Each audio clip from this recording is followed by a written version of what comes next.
தனி விமானத்துல நேரா வராரு. அப்புறம் ஒரு இடத்துக்கு டிராவல் பண்றாரு. 3 to 4 ஹவர்ஸ். அதுக்கு பிறகு ஒரு டிராவல் பண்றாரு. 3 to 4 ஹவர்ஸ். நடுவுல ஒரு கேப். ஆக 8 ஹவர்ஸ். ஒரு வாரத்துக்கு 8 மணி நேரம் அரசியல். 8 மணி நேரம் அரசியல் வீதம் குறைஞ்சபட்சம் ஒரு 20 வாரம் பண்ணா 160 மணி நேரம் அரசியல் பண்ணா முதலமைச்சர் ஆயிடுவாரா? என்னங்க இது? எனக்கு உண்மையிலே புரியல அது. அவரோட பிளானே இதானங்க. ஒரு வாரத்துக்கு 2 நிகழ்ச்சி, 3 நிகழ்ச்சி வச்சாரு, 2ன்ட்டாரு. ஒரு நிகழ்ச்சிக்கு ஆவரேஜா 8 மணி நேரம், 10 மணி நேரம் வைங்கங்க.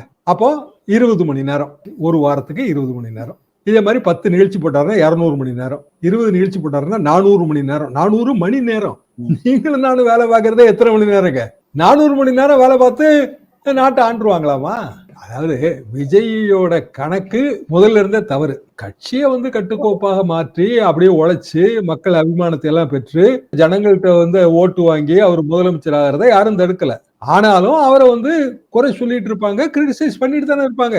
என்னங்க அண்ணாவை கிரிட்டிசைஸ் பண்ணலையா, எம்ஜிஆர் பண்ணலையா, ஜெயலலிதா அம்மாவை பண்ணலையா? எல்லாரையும் கிரிட்டிசைஸ் பண்ண தானே செய்வாங்க.